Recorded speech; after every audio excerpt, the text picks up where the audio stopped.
How we doing? How we doing? How we doing, guys? Welcome to the Exec Talk Podcast. I'm your host, Alvarez. How are we doing?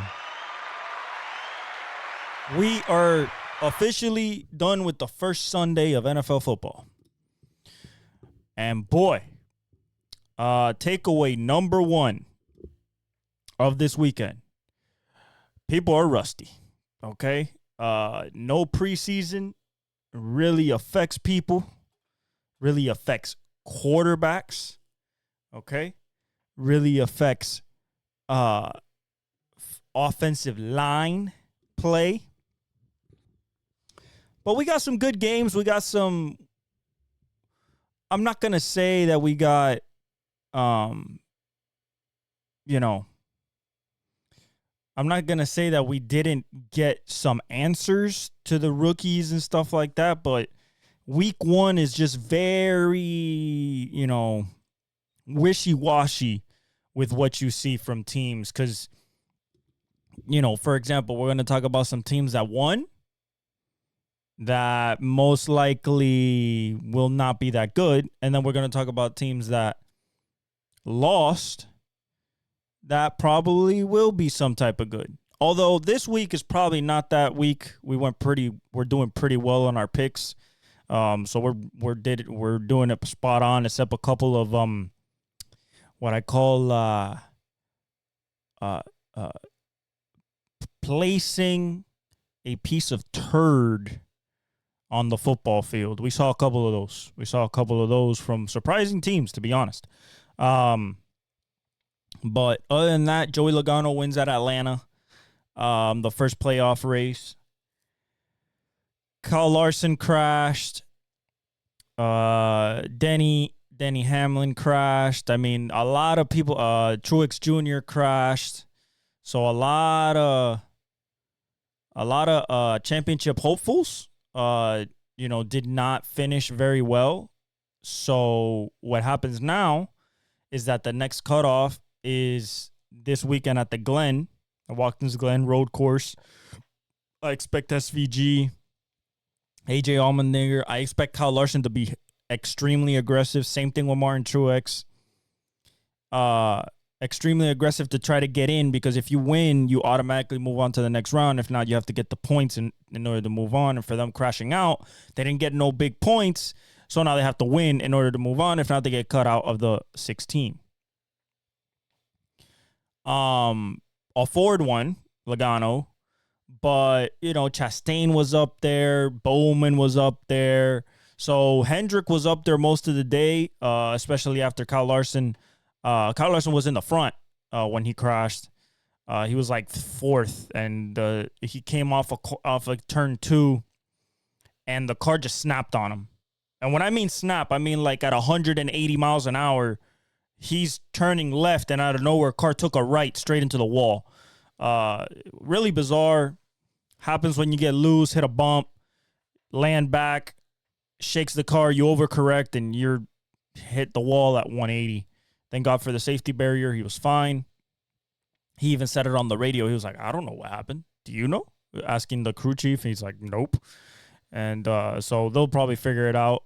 But I expected this weekend to be extremely contentious and competitive at the Glen, where various drivers that maybe at ovals wouldn't have the best shot to win in this race, they have a chance to move on.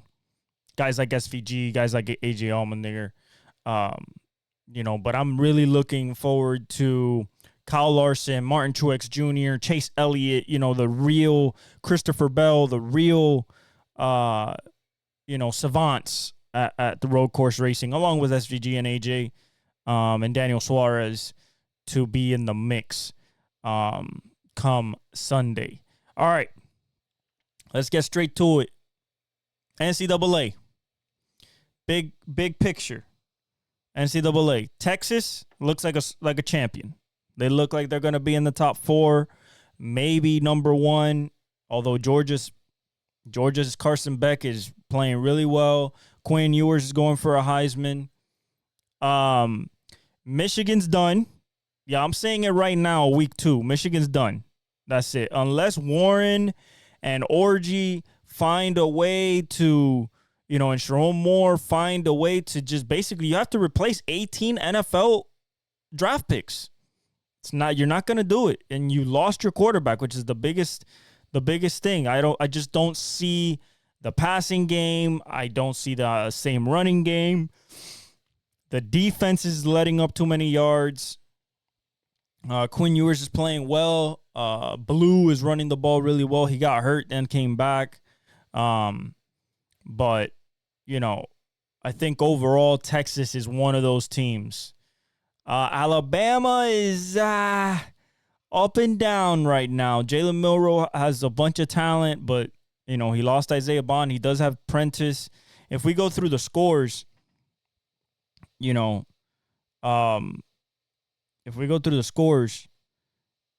Texas, they dominated Michigan 31-12 in the big house.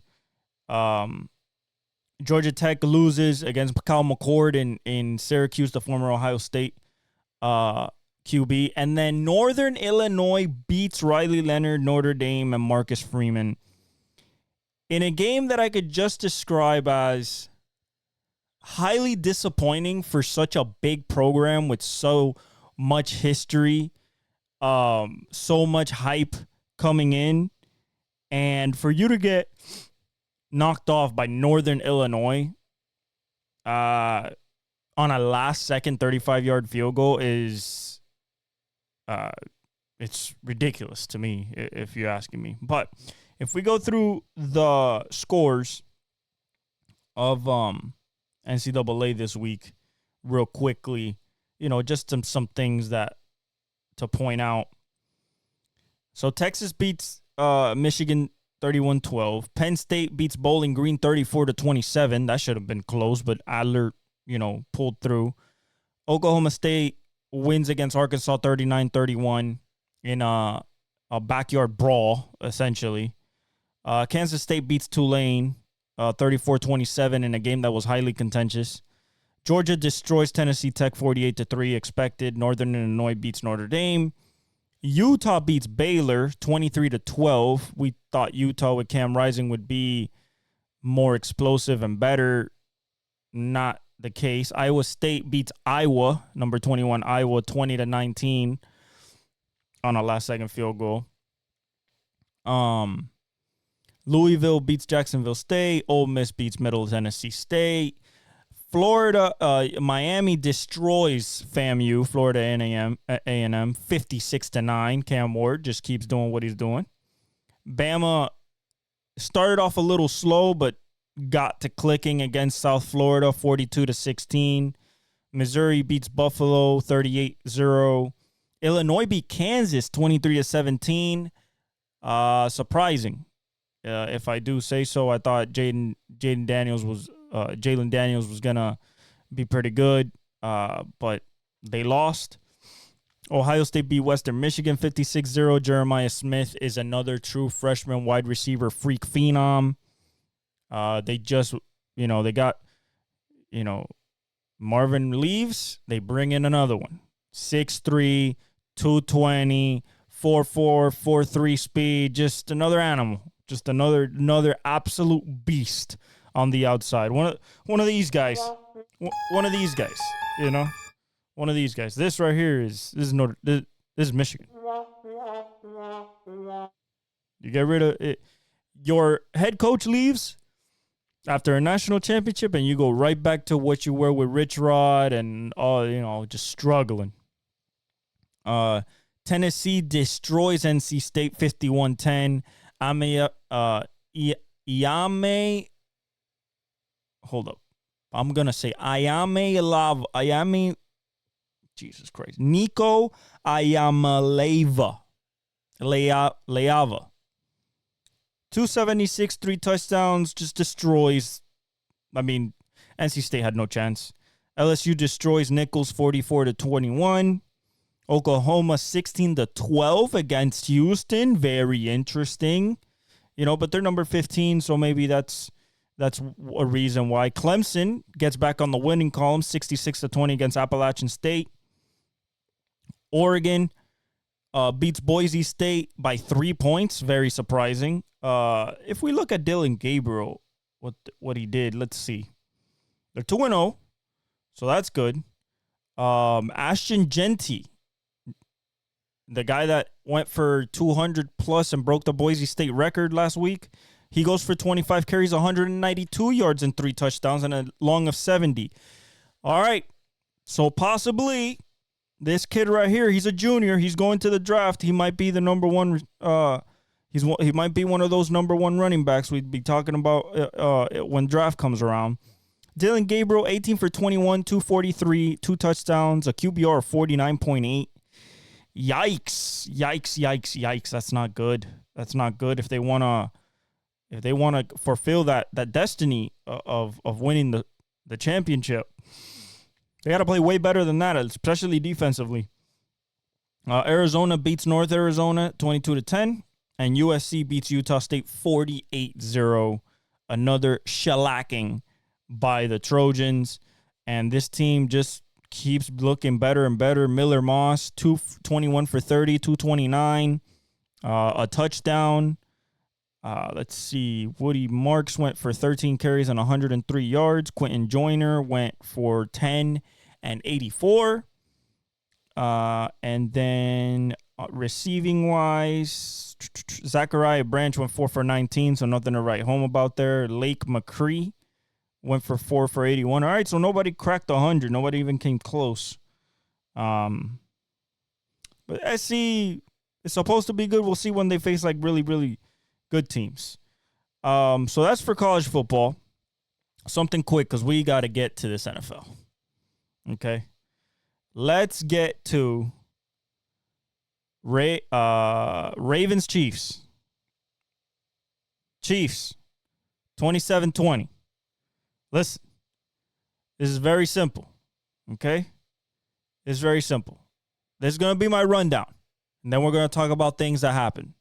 It was Thursday, so my recollection might be not that good. That's why I wrote it down. So the Chiefs beat the Ravens on Thursday Night Football to go 1-0 in the season.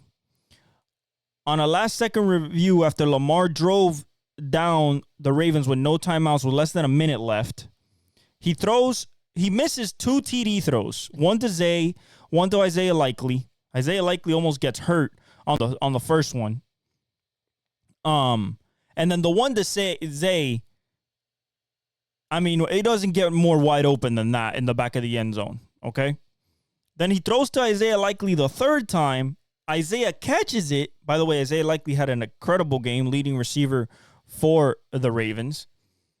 And Mark Andrews was not that active, so maybe they're ramping him up throughout the season, kind of like what they're doing with Kelce a little bit. That's what I'm noticing. But, you know, a good drive by Lamar after they couldn't get a lot done offensively during the game. Besides the Isaiah Likely, 9 catches for 111 yards, and Lamar running a little bit. Lamar looks like Louisville Lamar. Lamar looks like he's back to that speedy, shifty, took some hits, but looks like he's okay. I mean, it's Lamar Jackson. I'm not worried about him getting injured when he's running. He really hasn't done that. The times he's gotten injured has been in the pocket, if we're being real. So he passes it to Isaiah Likely, back of the end zone. He catches it. Defender pushes him and pushes him enough where when he lands 1 inch out of bounds. We're talking about a toe. We're talking about KD when he was with the Nets against the Bucks, game 6, when he ties the game instead of being behind the line to win. Yeah. In the Eastern Conference Finals. Yeah, that's what I'm talking about. 1 inch. And that ended the game. Xavier Worthy, 2 touchdowns on an end around, showed his speed, was incredible, exactly what I expected. On a busted coverage, but still, Pat put the ball where it's supposed to be. You know, they didn't take it. They didn't take into the Ravens did not take into account in that play. There were miscommunication in the back end. Safety didn't go over the top. It was wide open. Other than that, the QBs were just getting the rust off. Lamar went for 122 rushing, which was, I mean, he looks like his old self, like I said. His Heisman year at Louisville. Mahomes needs to get a little bit more settled with his receivers. Travis looks like they're going to ease him into the season. They weren't looking for him that much. That could also be that Kyle Hamilton was on him all night long, and they wanted to take that away.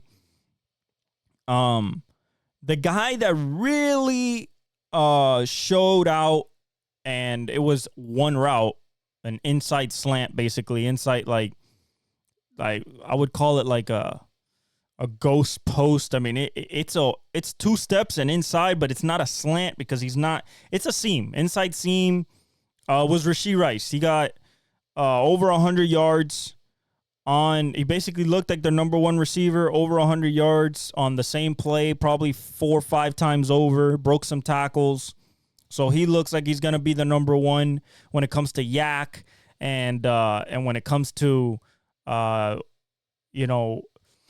Mahomes' first options. If Travis is not open, Travis still got open, and Mahomes did his thing still in the 4th.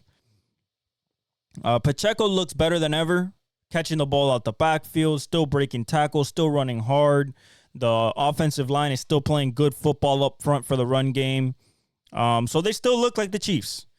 They look a little bit more explosive with Xavier Worthy. I imagine that will get stretched out as the season goes on. But I was really impressed by the Chiefs, and the defense once again. Chris Jones from play 1. Play 1, he destroys the line. Just explodes through. And he's going to be a problem all year long, just like Aaron Donald was for 10 years. Now he's the number 1 D tackle. Something to take note of, illegal formation penalties, at least in that game. Throughout the National Football League, this illegal formation penalty was not called throughout the weekend. But in this game especially was definitely called. We're talking about like 4 or 5 times. When your tackle's head is not breaking the waistline of the center. So basically trying to get more space between you and the D end, which is smart, but it's also cheating because you're making the D end's life harder illegally. So they called like 5 of those on the Ravens, like quick ones on Ronnie Stanley. They called 1 on Jawan Taylor on the other side. But they have to, if they're going to call that, they got to be at least a little bit more consistent, because I'm not going to be naive to the fact that the Kansas City Chiefs were also doing it, but maybe it was some home cooking. Who knows? But then the rest of the games really wasn't enforced like that. So yeah, I mean, overall for our first game was really exciting. It's nice to have football back. The Chiefs are still the Chiefs. They win on opening night, like I said they would, because they lost last year to the Lions. So really, really good win for the Chiefs. The next game, Packers-Eagles. Eagles win 34-29. Saquon scores 3 TDs, 2 rushing, 1 receiving. I believe it was 3 TDs. Let me just check that right quick for you guys. Let's go through the stats a little bit on the Chiefs and Ravens games just real quickly. Lamar went 26 for 41, 273 yards, so a lot of pass attempts, 41. QBR of 65.5. Rating of 90.8. Lamar also ran 16 carries for 122, an average of 7.6. Derrick Henry went 13 for 46. The addition of Derrick Henry, although it seemed like it worked at the beginning, they're going to have to figure out how they want to play, because Derrick Henry's not a guy over his career to have to get the ball from a standstill. And what I mean by that is from the shotgun, which is what Lamar mostly plays.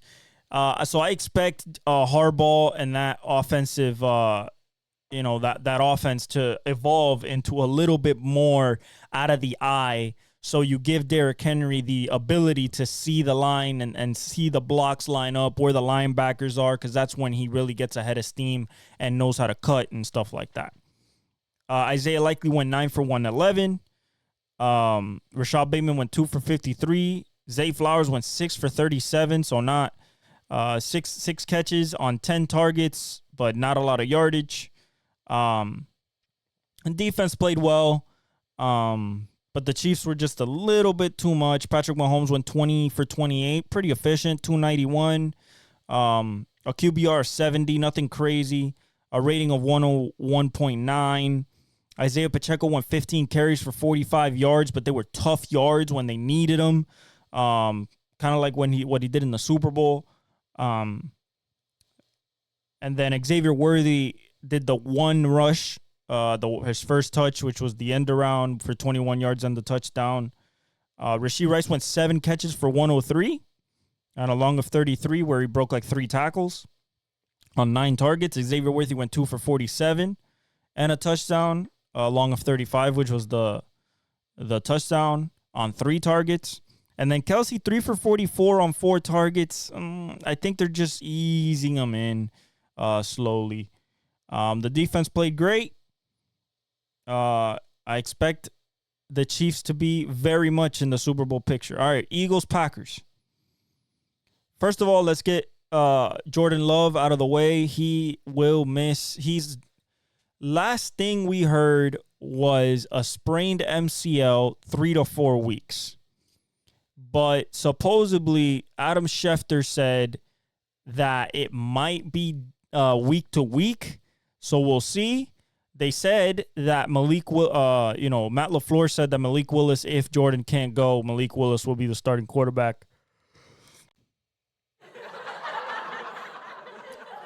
Holy shit, if that is what your predicament is in week 2 for the Packers. 34-29. If we go to the box score, Jordan Love went 17 for 34, 260, 2 touchdowns, a pick, rating of 83, QBR of 20.7, so not good at all.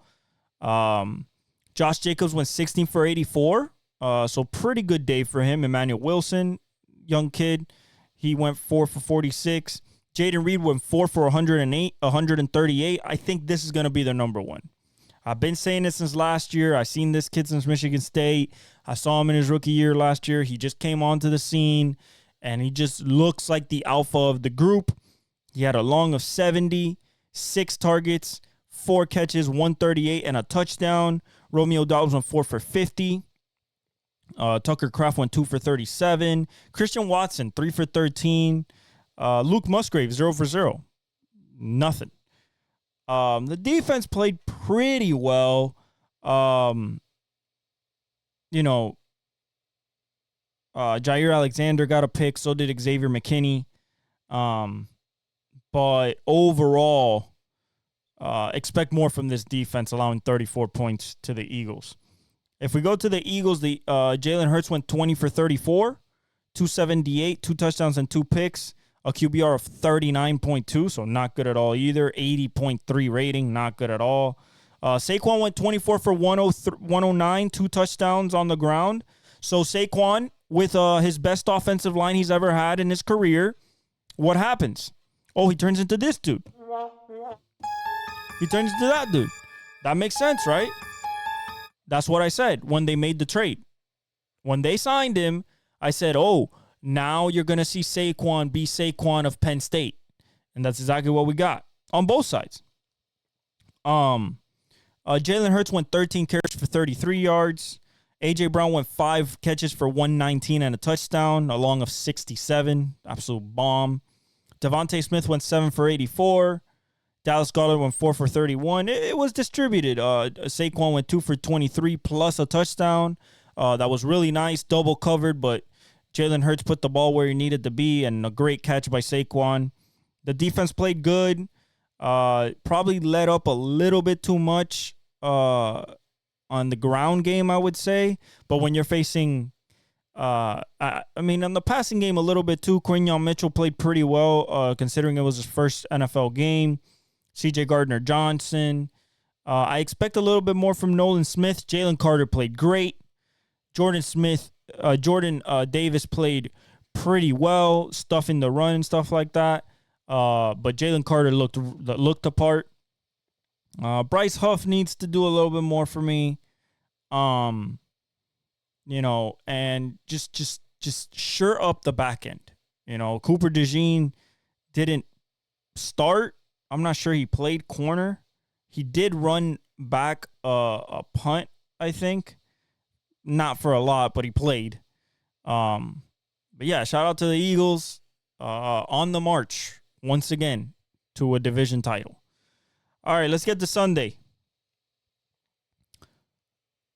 We have found our horrible team of 2024. Carolina Panthers. Listen, guys, there is no words for what I saw and how bad it was. I mean, it was 30-0 halftime. Derek Carr hit Rashid Shaheed with a big bomb over the top to start the game. And it was off to the races from there. Marshawn Lattimore got hit. Marshawn got dinged up. I think he should be good. It's nothing crazy. But he did get dinged up a little bit. Let me see here. I'll tell you exactly what happened. I think it's something with his ankle, if I'm not mistaken. For it right here.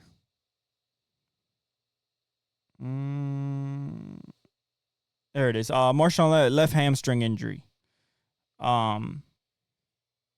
don't know yet, but hamstrings are tricky. So, but it was 47-10, guys. I mean, it was a massacre. If we look at the Panthers stats, we go 13 for 30 for Bryce. Looked really, really. I mean, I thought that there would be growth. I thought that there would be progression. Maybe like get back a little bit to that Alabama type of Bryce Young. No shot in hell. Okay, even with Xavier Leggett and everything like that, disappointing as it can be. 13 for 30, 161, 2 picks, no touchdowns, a 10.1, a 10.7 QBR, 32.8 QB rating. I mean, it was bad, and it did not get any better. Miles Sanders went 5 for 22 yards on the ground, so no running game. Thielen went 3 for 49 on 4 targets. Jonathan Mingo went 2 for 40. Xavier Leggett went 4 for 35. Deontay Johnson went 2 for 19. Nothing. The rookie Jatavion Sanders 1 for 4 yards. The defense got lit up. You could tell that they don't have no Brian Burns. J.C. Horn got lit up over the top in that first Rashid Shaheed touchdown. Just bad, and it will continue to be bad, unfortunately. I don't know if they're just going to pull the plug on Bryce Young 4 or 5 games into the season. I don't know if there's any way for this team to get better. I feel bad for Dave Canales that this is what he inherited. They tried. The Saints aren't world beaters. This is not the Eagles. This is not, I hate to say it, but, early in the season, this is not the Cowboys. This is not, this is, middle of the pack, Saints. And they put 47 on you? Woo! Cooked that whole team. Derek Carr, 19 for 23, 200 yards, super efficient. 85 QBR, 142.5, really high QB rating. Alvin Kamara went 15 for 83 and a touchdown. Rashid Shaheed went 3 for 73 and a touchdown. Foster Moreau went 4 for 43 and a touchdown. On a broken play, basically, that Derek Carr moved to his right and then threw it back left that you shouldn't do, but he found Foster Moreau. And then Alvin Kamara caught 5 for 27. Jawan Johnson went 2 for 26 and a touchdown. Jamal Williams caught a pass for 13 yards. And Chris Olave went 2 for 11. Sorry, fantasy people. Hopefully he'll have better days. But 2 for 11 against a defense that, to be honest, was garbage. Yeah, it doesn't look good for Chris Olave, and I love the guy. The defense did his thing. Fumbles, picks, everything that you could ask for. Just an overall blowout, guys. Just an absolute just blowout. Bills beat the Cardinals. We picked that one. But it was not easy. Like I said, I would not be surprised if it was a close game. Guess what it was? A close game. Get what the Bills did. They came back. They were down 17-0 at one point, 17-3. Came back in the second half, scored 14 in the third quarter while holding the Cardinals to 0, and then scored 10 in the fourth to seal it 34-28. Josh Allen being Josh Allen. But let's get to Kyler. 21 for 31. Looked mobile. The ACL's completely healed. 162, 4 sacks for 16 yards, 83.4 QB rating, 91.1 QB rating, QBR. So passer rating 91.1, QB rating 83.4. Kyler 5 carries, 57 yards. James Conner 16 carries for 50 yards, so 3.1 yards a carry, not good at all. Greg Dortch went 6 for 47. Looked like he was looking for him mostly. Trey McBride went 3 for 30. James Conner caught 3 for 33. Marvin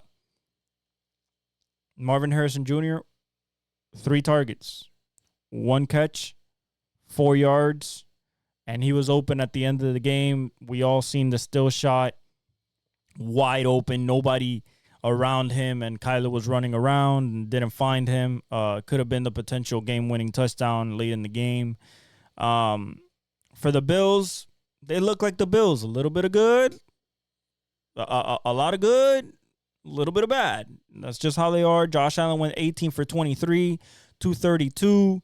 A QBR of 90.1, a rating of 137.7, so good numbers. James Cook went 19 carries for 71 yards. Josh Allen ran 9 times for 31 yards and 2 touchdowns. For you fantasy junkies out there, Keon Coleman went 4 for 51, so he led the team in receiving, on 5 targets. No touchdowns, but, the rookie is getting settled in. Khalil Shakir caught a touchdown, a really nice one, of 19 yards. 3 for 42 on 3 targets. James Cook went 3 for 32 on 3 targets. Matt Collins went 2 for 25 and a touchdown on 2 targets. Dawson Knox went 1 for 23 on 2 targets. Dalton Kincaid, 2 targets, 1 reception for 11 yards. Very, very interesting versus this Arizona squad that they could not get Dalton Kincaid targets. Very interesting. Don't like it at all, especially for you fantasy people. Do not like that at all. The defense played pretty well. They let up some things, but for the most part, DeMar Hamlin got 4 total tackles. Terrell Bernard got 11 total tackles. Cam Lewis got 10 tackles. Greg Rousseau got 6 tackles. Overall, Greg Rousseau got 3 sacks. Von Miller got a sack, which adds to his, record chasing total. But everybody, no interceptions, but everybody played pretty well. But the Bills, cardiac kids, man, I swear, with Superman himself back there. All right, first giant boo. Patriots beat the Bengals 16-10. What are we doing? No T. Higgins, and this is what happens? Jacoby Brissett goes for 15 of 24 for 121, a QBR of 82.4 and a rating of 75.2. Ramondre went 25 for 120 and a touchdown. That was basically their offense. Austin Hooper, 2 for 31. Nobody else caught more. KJ Osborne caught 3 for 21. Their offense was non-existent except Ramondre Stevenson. But what happened? The defense, No turnovers. The defense just did its thing, held. But we got to talk about this Bengals team. Joe Burrow, 21 for 29, 164, 5.7 yards an attempt, 3 sacks for 10 yards, 56.2 QBR, 86 rating. Zach Moss went 9 for 44. Chase Brown went 3 for 11. Jamar Chase, 6 catches for 62 yards and a long of 28. That means everything else was extremely short. Christian Gonzalez was on him. He's going to be that number one corner, so maybe it's just a side effect of having that good corner on him, but he still should dominate. Andre Iosivas, the guy from Princeton, he went 3 for 26. Tanner Hudson went 2 for 18. Gesicki went 3 for 18. Almost cut a touchdown, which probably would have won the game. But, he dropped it going into the ground. But yeah, this was not, they start slow. I know that the Bengals start slow, but still against the Patriots with no talent anywhere on their roster, especially offensively, this should have been a cakewalk at home and you just blow it. Joe Burrow, I don't know what happened there. He didn't look himself, didn't look mobile. I don't know what's happening. Hopefully they figure it out.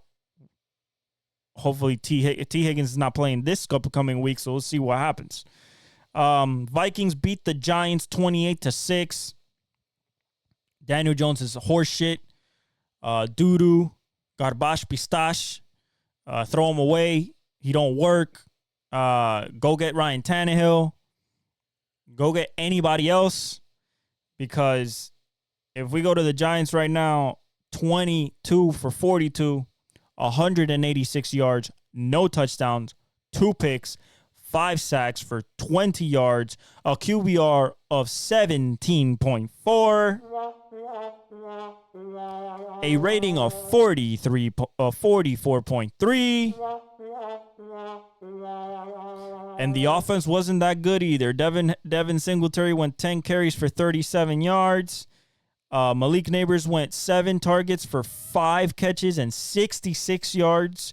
Wan'Dale Robinson went 6 catches for 44 yards on 12 targets. So Daniel Jones missed 50% of his targets to Wan'Dale. Darius Slayton went 3 for 26.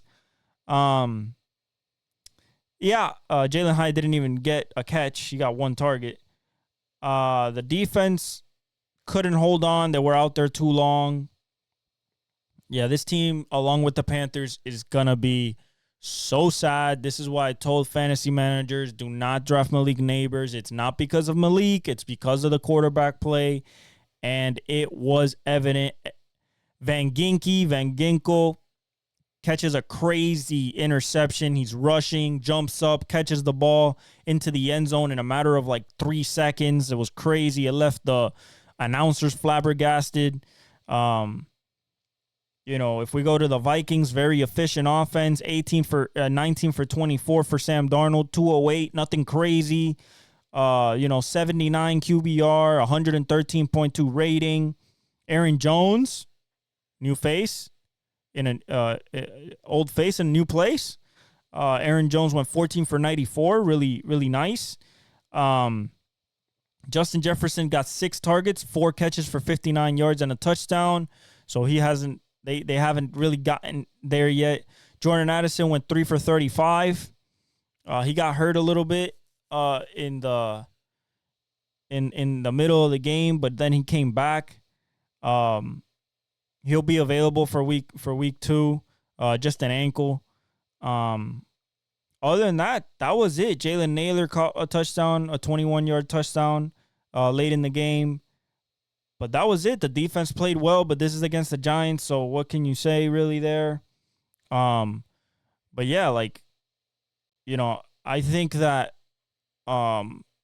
this team is going to be really bad, and not just bad. I think embarrassing. The fans waited for Daniel Jones to get out of the stadium when he was going home to heckle him and boo him. It is bad. But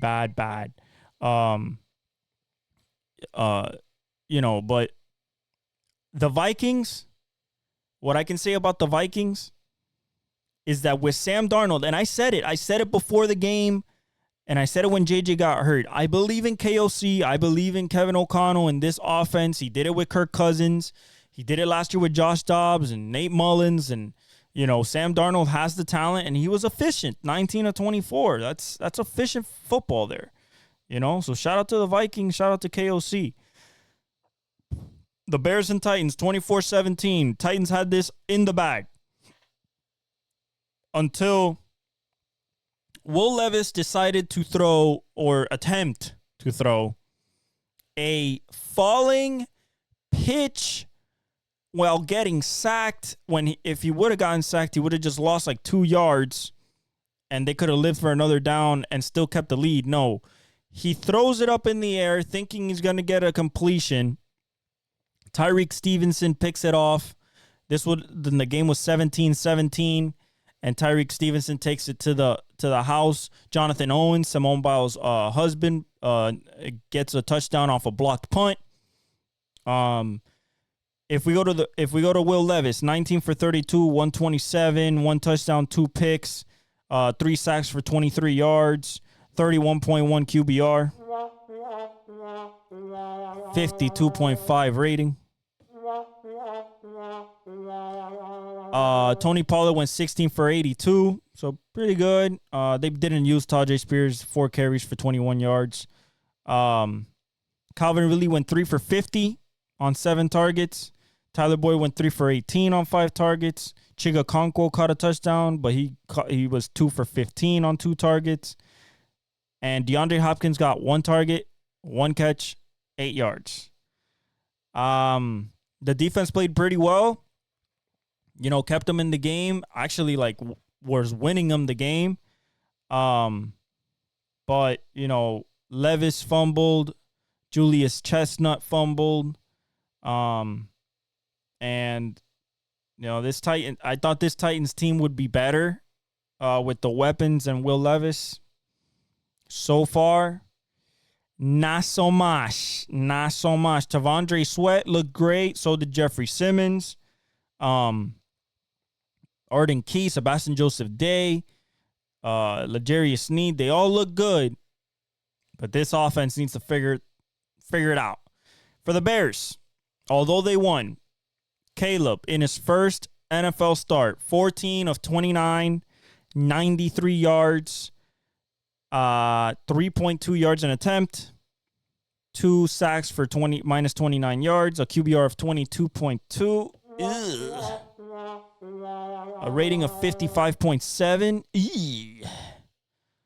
DeAndre Swift went 10 carries for 30 yards. DJ Moore went 5 catches for 36 yards on 8 targets. Keenan Allen went 4 for 29 on 11 targets. Rome Odunze went 1 for 11 on 4 targets. They'll figure it out, but this game was not pretty. Took sacks that he didn't need to take, that being Caleb. Thinking that he could, he missed some throws too. He missed some wide open throws. He missed one to Keenan Allen for a touchdown. He missed one to Rome. They'll figure it out, but, they got to win. At least they got to win. So they're off to a good start. For the Titans, figure out that offense because right now it's not looking good. Okay? It's not looking good. Another disappointment. One that I'm going to have to hear about if they keep winning. Steelers beat the Falcons 18-10.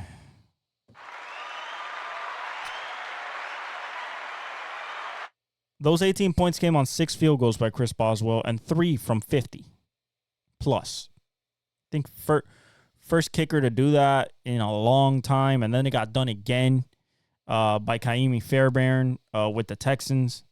So let's go to the box score. Listen, Pittsburgh, Justin Fields, 17 for 23, 156. Nothing to write home about, just efficient. 2 sacks for minus 23 yards. A QBR of 43, garbage. Rating of 91.9, Nah.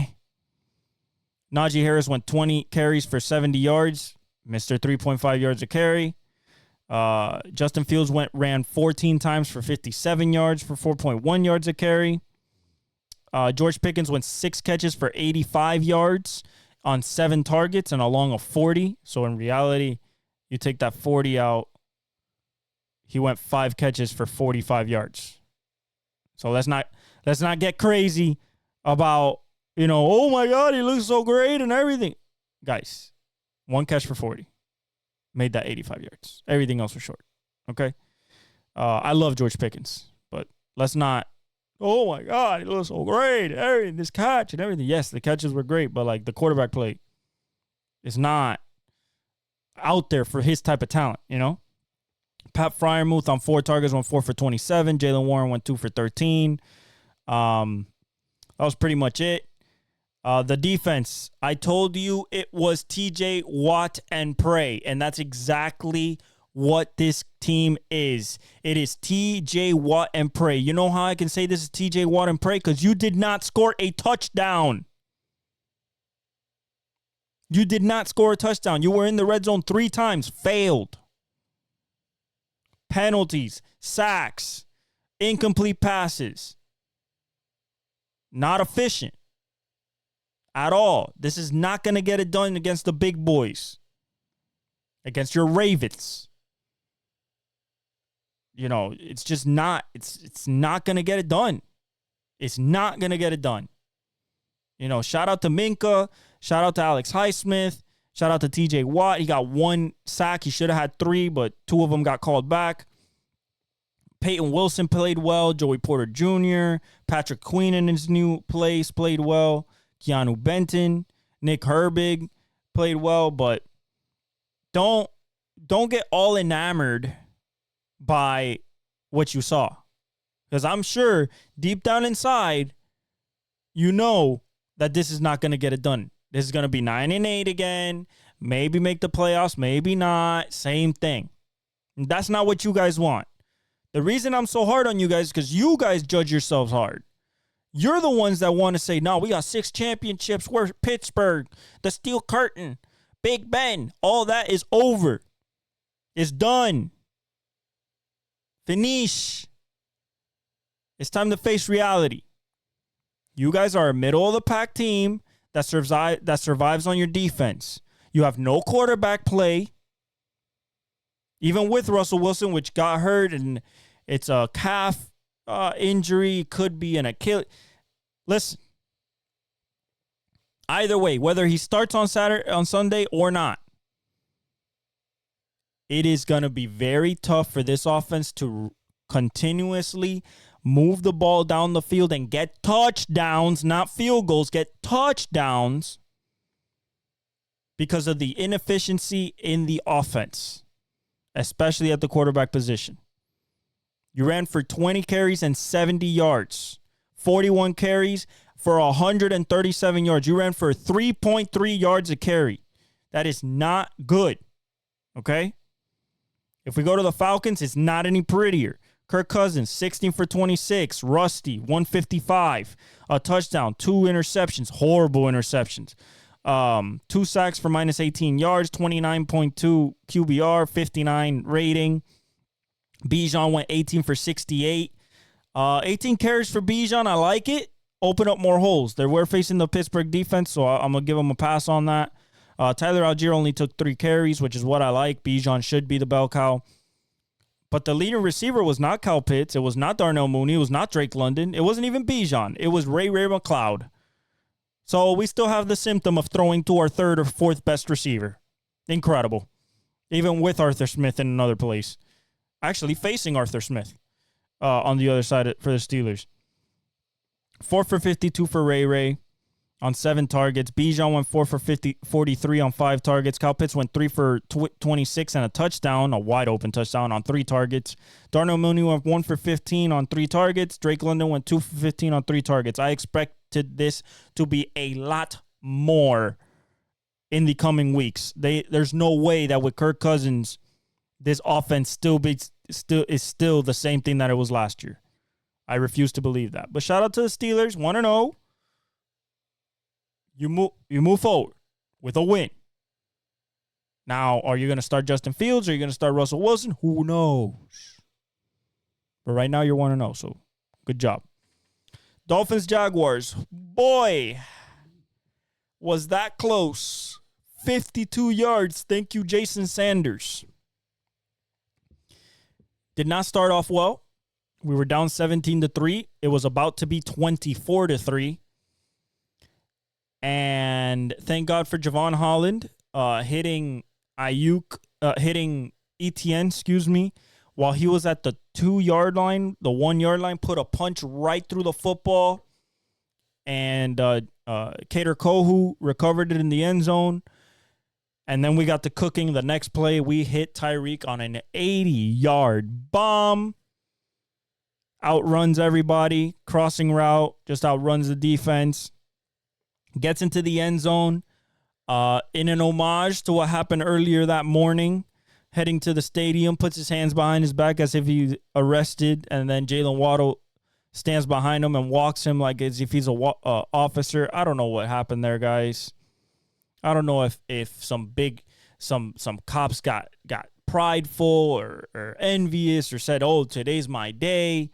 But there's no need to put him on the ground. There's no need to put a knee on his back. If he was speeding, you give him a ticket, you let him go. Like Shannon said this morning, you know, like the Scotty Scheffler incident, they didn't put Scotty on the ground. I don't know why they put Tyreek on the ground. Handcuffing Calais Campbell while he's trying to de-escalate the situation, I don't understand. But Tyreek don't matter because he went for 130 yards and a touchdown. So we didn't care. Like I said, we started off a little slow. The Jaguars started off pretty well. Travis Etienne ran the ball. Brian Thomas Jr. looks like a future superstar, like I've been saying. So Trevor went 12 for 21, 162, and a touchdown. 3 sacks for minus 23 yards, including a Jalen Phillips sack. Shout out to him. He's back. 63.1 QBR, 97.7 rating. Tank Bigsby led him in rushing because he had a long of, 26, so it's not that much. 12 for 73. Travis Etienne went 12 for 44 and a touchdown. Gabe Davis led him in receiving, 3 for 62. Brian Thomas Jr. went 4 for 47 and a touchdown. A beautiful touchdown. Anticipation throw on the back of the end zone, toe tap. Christian Kirk went 1 for 30. So our defense did its job. Our defense definitely did its job. The back end did its job. Jalen Ramsey, newly paid, did their job. Tua was the leading passer this weekend, this week 1 so far with 1 game left. He went 23 for 37, 338. He took 3 sacks for 19 yards. He had a QBR of 48.8, a rating of 101. So, mid-pack kind of. Jeff Wilson went 5 for 26. Devon Achane went 10 for 24, so we couldn't run the ball a lick. Tyreek went 7 for 130.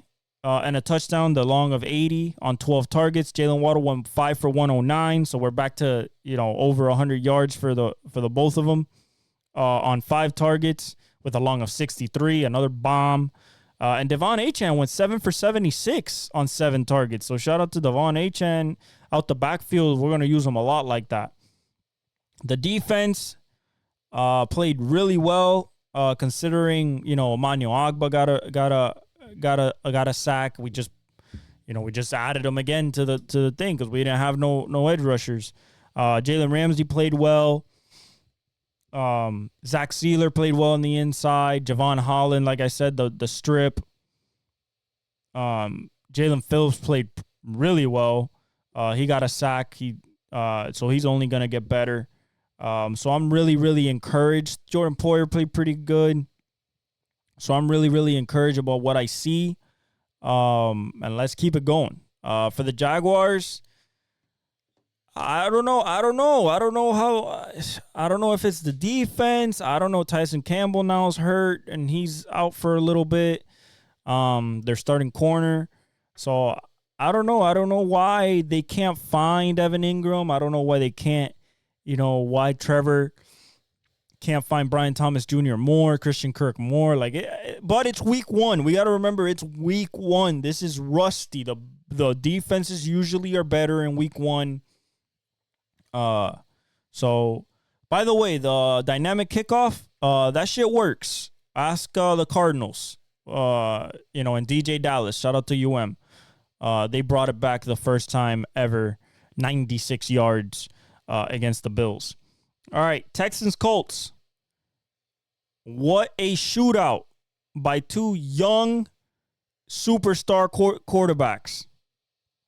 Start with the Texans, 24 out of 32, 234 for CJ, 4 sacks minus 30 yards. I gotta watch out on that. 73.9 QBR, 115.9 QB passer rating. Joe Mixon, 30 carries, 159 and a touchdown. That's what I'm talking about. That's how you make a statement. You were the 31st worst rushing offense last year. Well, here it is, 159 on your head on 30 carries. Yeah, we're riding this boy. You know what I'm saying? And that's why that's why they got him from the Bengals, to give him the ball. They have a good offensive line, and they ran the ball. That's how they ended the game. Basically, was running the ball. Joe Mixon is a perfect fit for this team. Can catch the ball at the backfield. Can run. Really, really, really encouraging sign for the Texans. If they can run the ball, they can make it to the Super Bowl if they can run the ball, because the passing game is elite. Nico went 6 for 117 on 8 targets.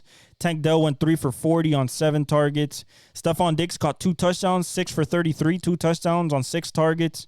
It's just they got it from everybody. Everybody needed to pitch in. The defense played pretty well, considering that AR was on his shit today, on Sunday. Daniil Hunter got us. He tried to get a sack. He didn't get a sack. But Mario Edwards got a sack. They pressured AR a lot, even when they pressured him, man, he let one of the most beautiful balls I've ever seen in my life go in the air to Alec Pierce. And it was a dime in the first half. But Anthony Richardson went 9 for 19, so he only completed 9 passes, 212. Took 2 sacks for minus 13 yards. He had a 87.7 QBR, a 101.2 passer rating. He ran the ball 6 times for 56 yards and a touchdown. He did throw a pick. Jonathan Taylor went 16 for 48, so not a lot. Alec Pierce went 3 catches for 127 and along a 60, which is the ball I'm talking about. On 3 targets. Ashton Dulin went 1 for 54 on that 1 target. Michael Pittman went 4 for 31 on 8 targets. Really disappointing there, but probably Dick Stingley was on him, so you could do that with what you will. And then the rookie, Adonai Mitchell, AD, 5 targets, 1 catch, 2 yards. We're gonna see better days than that. AR overthrew him like twice wide open for touchdowns, so I expect them to clean that up. Their defense played relatively well, but they needed a little bit more from the back end. Nico Collins got loose a couple times, and then in the red zone, Bobby Slowick is going to dial it up. So the Texans look like the Texans.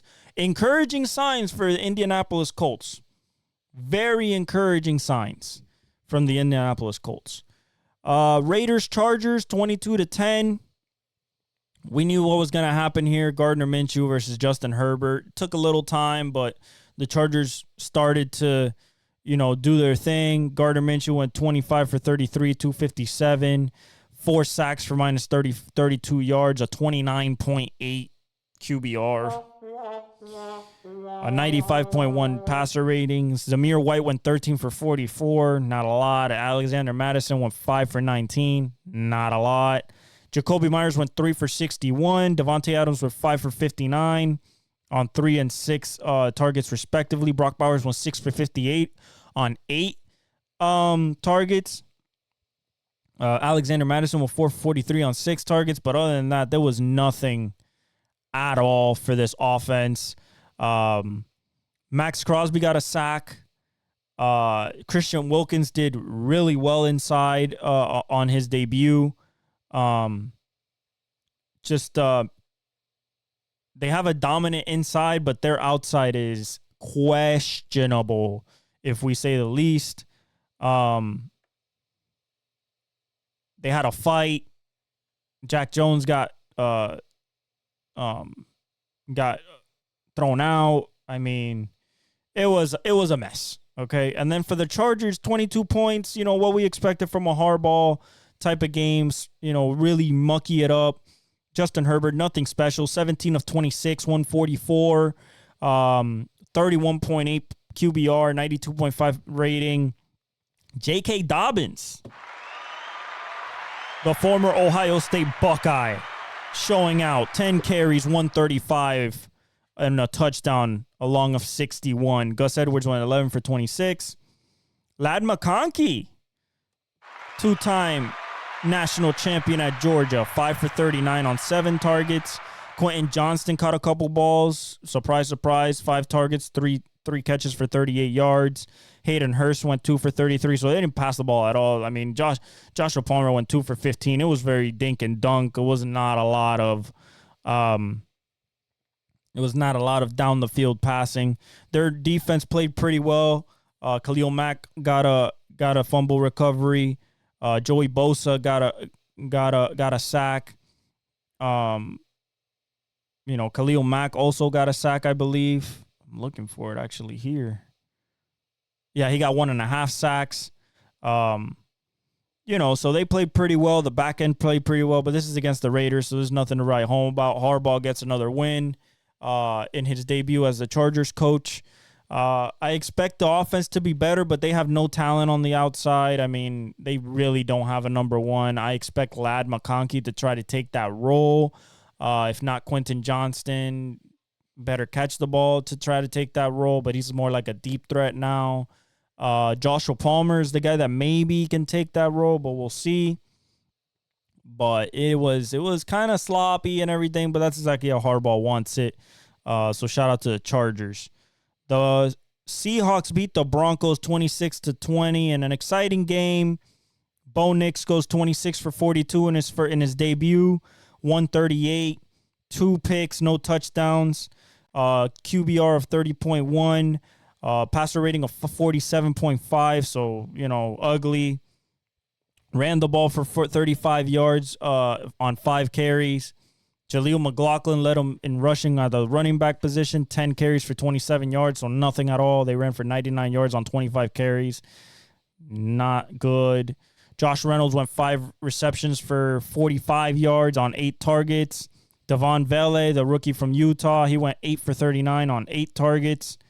Cortland Sutton went 4 for 38 on 12 targets. Throw a guy 12 times and you get 4 receptions. That's what happens when Reek Woolen and Kobe Durant are on the other side.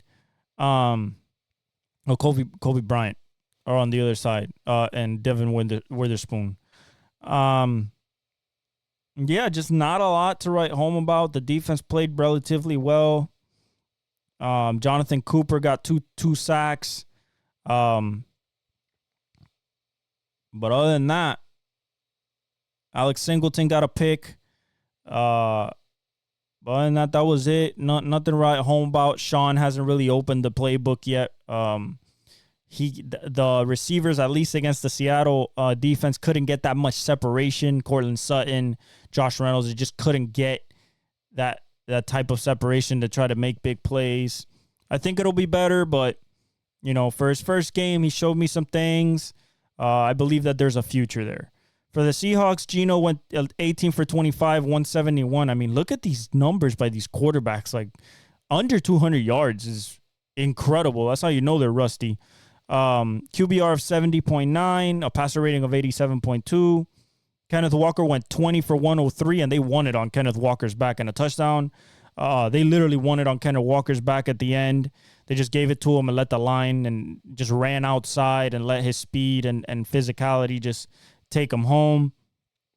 Tyler Lockett went 6 for 77, 7 targets. Zach Charbonnet went 2 for 29. DK went 3 for 29 on 4 targets. JSN went 2 for 19 on 2 targets. Noah Fant, 2 for 11 on 4 targets.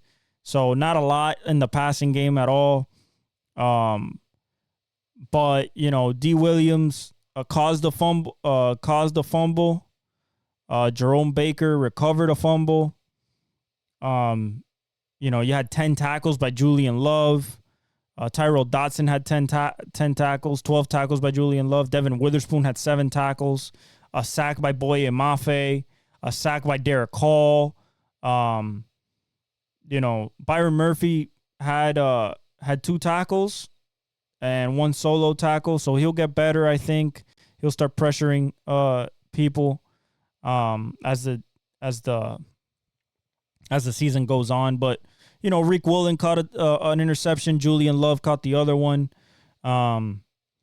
I expect Seattle to be good this year, but it's all on Geno how high he can take them, because that defense is really good, and I think McDonald is going to have them playing really well all season. So shout out to the Seahawks. Cowboys, Browns. Man, I thought the Browns were going to turn a new leaf, but it's the same old turd Browns, man. Not taking advantage of Myles Garrett, Denzel Ward, Zadarius Smith. Just disappointing. 33-17 at home. 19 for 32 for Dak Prescott, 179. Doesn't have a great game at all. 1 touchdown. Takes 3 sacks for minus 16 yards. QBR of 31.3. Rating of 85.3. Ezekiel Elliott went 10 carries for 40 yards. Rico Dowdle went 8 for 26. CeeDee Lamb went 5 for 61 on 10 targets, so half his targets. Brandon Cooks went 4 for 40 and a touchdown on 7 targets. Jalen Brooks caught one pass for 18 yards. Jake Ferguson got hurt. He'll be out. He'll be out around a knee, MCL sprain. He'll be out like 4 weeks. Just Kevontae Turpin took a punt back, 66 yards. But 60 yards, to basically like ice the game away. But the thing is, the Browns, man, and that defense, gotta give it to the Cowboys defense. You got sacks by DeMarvion Overshown. You have 2 sacks by Eric Kendricks, 2 sacks by DeMarcus Lawrence, a sack by Micah. Micah destroyed the line today, but the Lions were missing both right tackles. So they're starting right tackle with, I believe, Jarek Wills, and they were missing their backup right tackle as well. So they were just feasting. Deshaun went 24 for 45 for 169 yards, so not good. A touchdown, 2 interceptions, 6 sacks for minus 32 yards, a QBR of 9.4. A passer rating of 51.1. Jerome Ford went 12 for 44, basically nothing. David Njoku went 4 for 44. He got hurt. He has a high ankle sprain. He's week to week.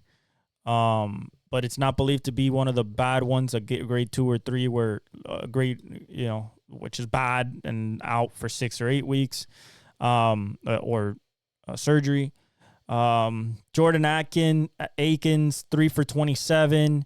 Jerry Jeudy, 3 for 25 and a touchdown. So Jerry Jeudy hits the paint. Amari Cooper, 2 for 16 on 9 targets. I mean, it just missed him wide. I'm talking about wide open, 6-8 yards missing him. Just Deshaun's out of sorts, basically. I wish that he would go back to at least somewhat his form from the Texans, but I don't think it's there anymore, to be honest. And people are saying maybe it's time to cut their losses. I think it's just this Dallas defense. It's week 1. I'm gonna give it another, 3 weeks to see if he progressive. If not, it's gonna be time to have that conversation about that $230 million possibly being one of the worst contract ever given, up there with like Albert Haynesworth when the Redskins gave him that contract, coming from Tennessee all those years ago. Their defense played well. They just couldn't hold up. They got tired. Juan Thornhill played well. Owusu Koromoa had 9 tackles. You had Zadarius Smith with a sack. Dalvin Tomlinson with a sack. Myles Garrett had a sack. They played well, but if you're out there too long, you're gonna suffer the consequences. And Dak picked them apart little by little, and 33-17 is what you get. Now, I don't want to hear you Cowboys fans saying, "Oh my God, look at us. We are back." Nah. It is September. We'll talk to you guys when it's January and it's gut checking time, okay? I don't want to, you're just like the Boston Celtics. I don't want to hear nothing about September, October wins with you guys at all, especially against a team that has an inept quarterback in week 1. I don't want to hear, and no right tackles.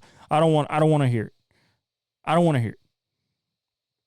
Dak didn't play great. He broke the bank an hour before the game at his hotel room, broke the bank, 200 and I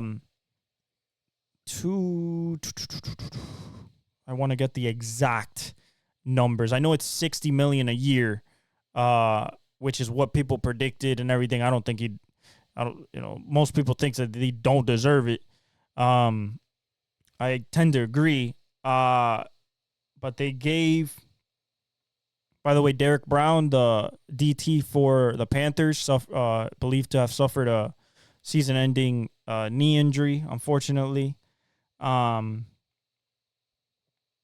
Chris Boswell hit the 3 or more field goals for over 50 yards, 57, 51, and 56 against the Atlanta Falcons.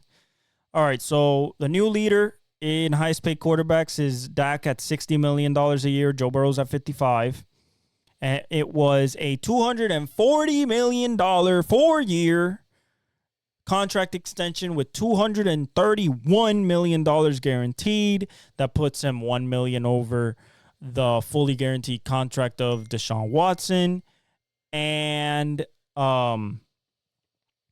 yeah, so they said he played like it. He didn't get to 200 yards, so I don't think so. We'll see as the season goes on. I don't want to hear about it in September. Commanders, Buccaneers. We knew the Bucs were a much more experienced team. They looked a lot, really, really, really good. Jaden Daniels went 17 for 24, 184. 2 sacks for minus 23 yards, a 41.9 QBR, a rating of 93.1. He ran for 16 carries for 88 yards and 2 touchdowns. So the running is there. They couldn't run the ball, though. Brian Robinson went 12 for 40. Austin Eckler went 2 for 10. Austin Eckler went 4 for 54, 4 for 52 on 4 targets. That was his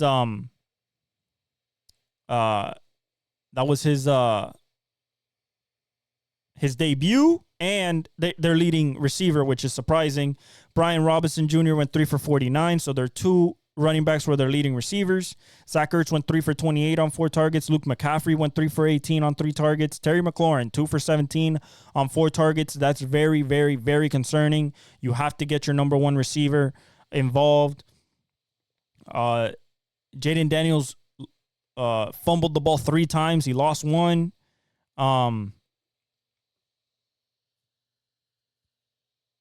No, wait. He fumbled 3 times, but he didn't lose any. The defense couldn't stop a cold. Kalen Farrell had 1 sack. That was it. Literally. That was it. Bobby had 10 tackles. That's nothing new.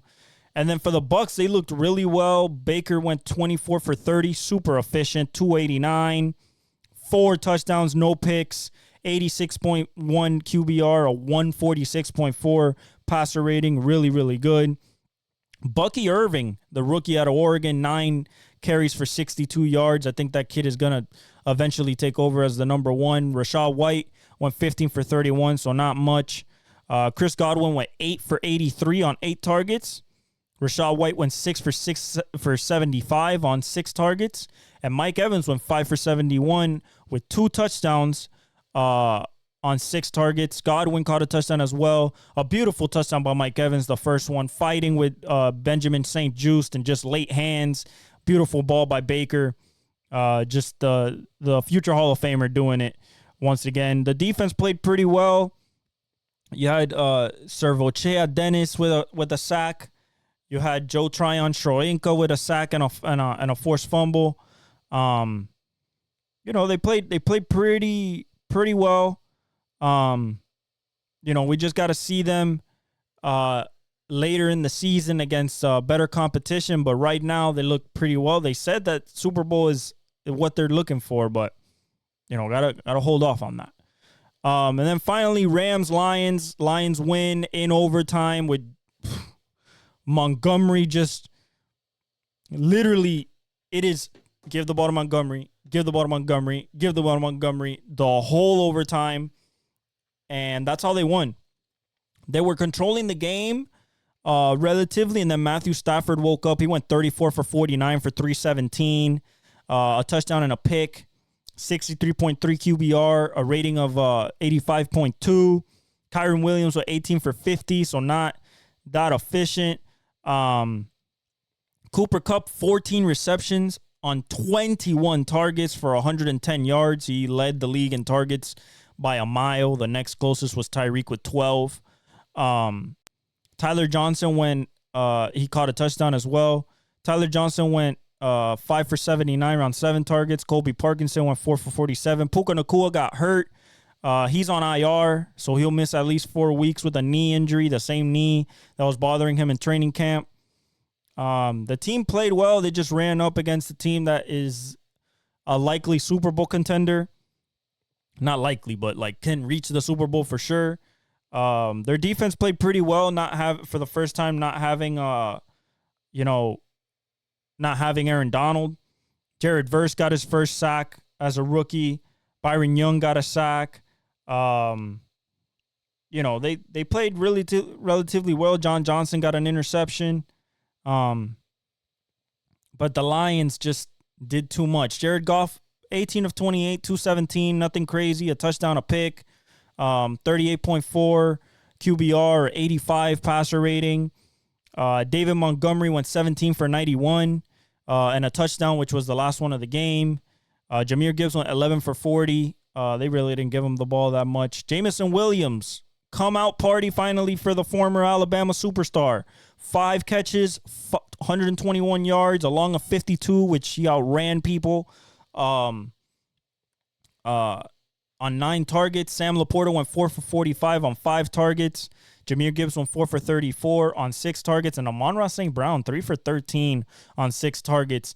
Granted, I think that, the Rams had a plan for Laporta and Amon-Ra St. Brown. I don't expect that to be the rest of the season like that. Their defense played great.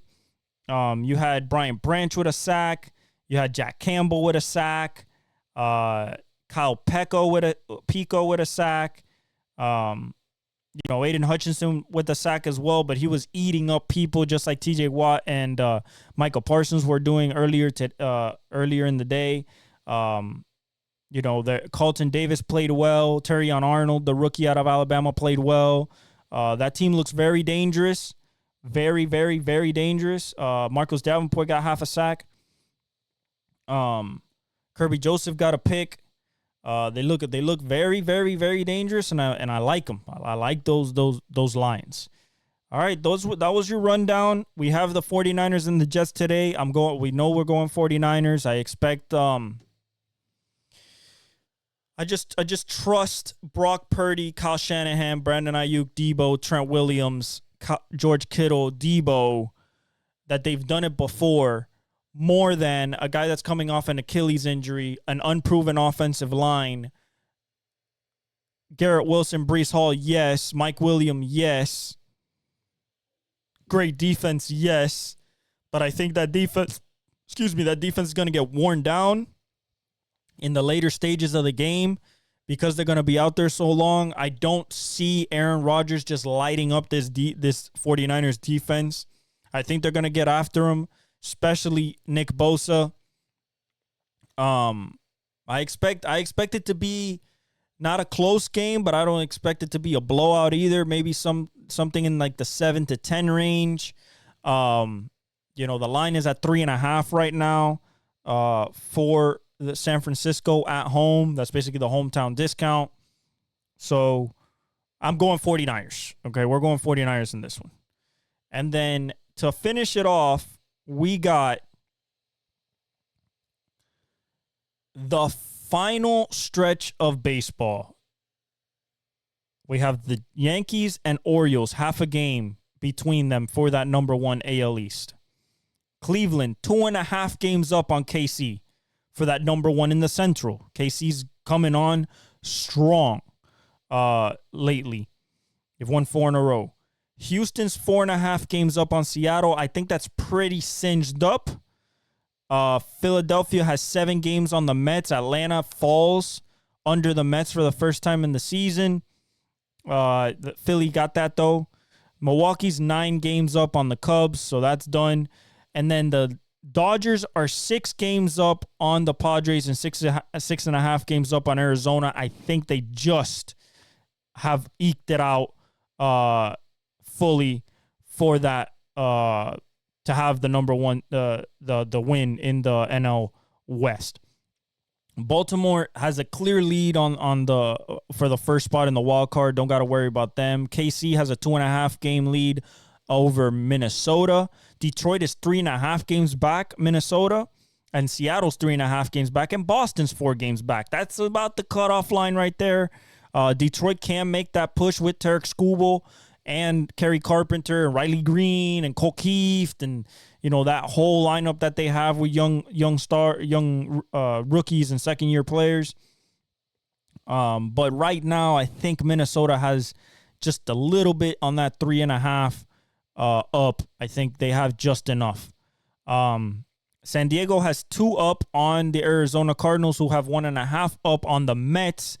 And then the Mets are tied with Atlanta. So this down the stretch is going to be up and down depending on who wins, who loses. Chicago's 5 back. I don't think that they'll be much of a factor just because they don't have enough pop in the bats.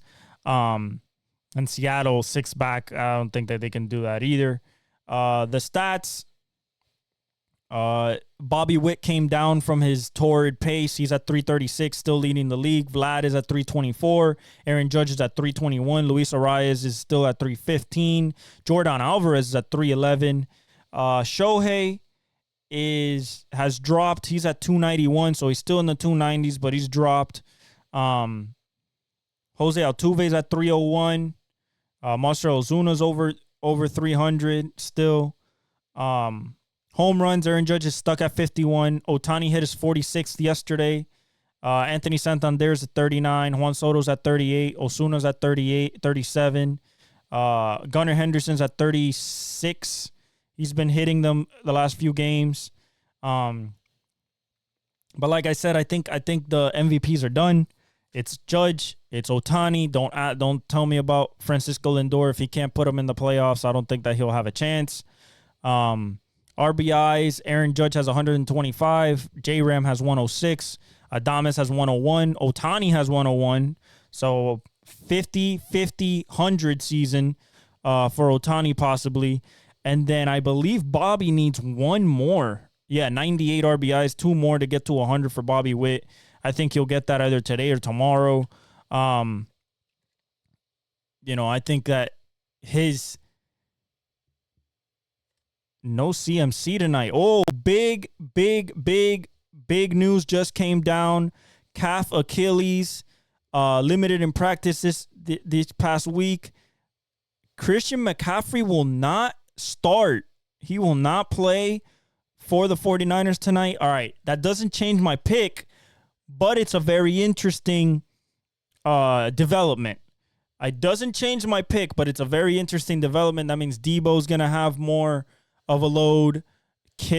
Watch Kittle for a big game. Ayuk is going to be a focal point, so watch out for that. Hits, Bobby's going to get to 200. He does a 192. Luis Arias at 181. Altuve's at 171. I don't think he'll get there. Vladdy's at 177. I don't think he'll get there, but Bobby's going to get there. Ellie's at 62 stolen bases. His pace has slowed down. Ohtani's still at 46. Bryce Terang cracked 40. He's at 41. Tarek Skubal is still going to be the AL Cy Young. Chris Sale's going to be the NL Cy Young. There's nothing to say about that. Chris Sale, 238. Tarek Skubal 253 ERA. K's Chris Sale 213, Tarek Skubal 208. They're 1-2. But yeah, that's it, guys. That's what is going down the stretch of the MLB season. We'll break down the football games, including the Monday night game, and pick our Sunday slate and our Thursday game on the Thursday episode. I love you guys. Like, subscribe, hit the notification bell. Thank you so much. God bless you, and I leave you all with the outro.